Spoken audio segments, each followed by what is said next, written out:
Hello, welcome to my তাবুতনু ছোট্ট কিচেনে আপনাদের সবাইকে স্বাগত। আজকে বানাবো চিংড়ি মাছ দিয়ে এঁচোড় চিংড়ি। তো এঁচোড় চিংড়ি বানানোর জন্য দেখে নিন কি কি মশলা লাগছে। মশলা দেখে নিন আদা, রসুন, পেঁয়াজ এবং শুকনো লঙ্কা, টমেটো সব একসাথে ভালো করে বেটে নিতে হবে। দেখুন ভালো করে পেস্ট করে নিন। এখানে মিক্সিতে আপনারা চাইলে শিলনোড়াতেও বেটে নিতে পারেন।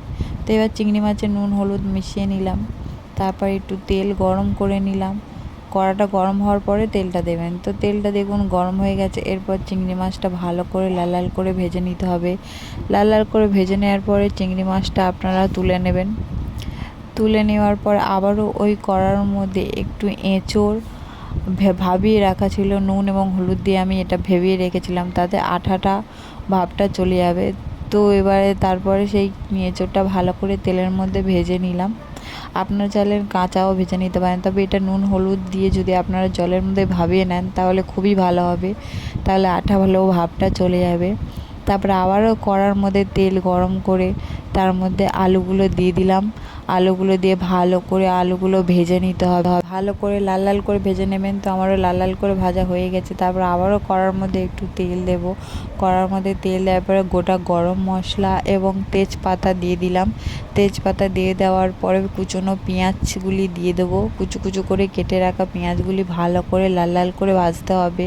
লাল লাল করে আপনারা যদি পেঁয়াজ ভাজেন তাহলে তরকারিটা খুব সুন্দর খেতে লাগবে। এরপরে বেটে রাখা যে মশলাটা, সেই মশলাটা দিয়ে দিলাম। দিয়ে ভালো করে নাড়াচাড়া করে নিতে হবে। একটু তেল তেল ছেড়ে দিলে তখন তার মধ্যে নুন দিয়ে দিতে হবে, হলুদের গুঁড়ো দিয়ে দেবেন ও লঙ্কার গুঁড়ো দিয়ে দেবেন। লঙ্কা, হলুদের গুঁড়ো, নুন সব কিছু পরিমাণ মতো দিয়ে দেবেন।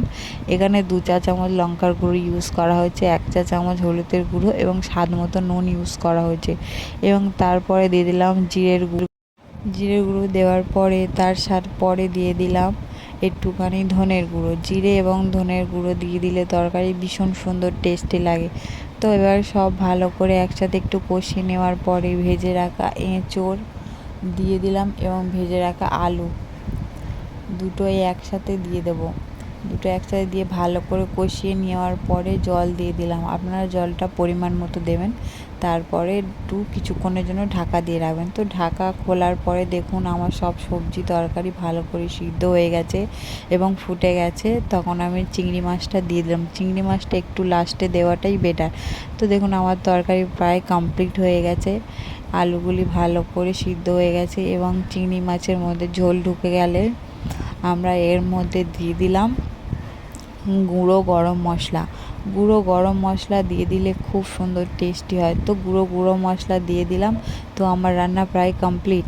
তো দেখুন বন্ধুরা, আমার চ্যানেল যদি আপনারা নতুন হয়ে থাকেন তাহলে আমার চ্যানেলটা সাবস্ক্রাইব করে পাশে থাকা বেল আইকনটা প্রেস করে দেবেন।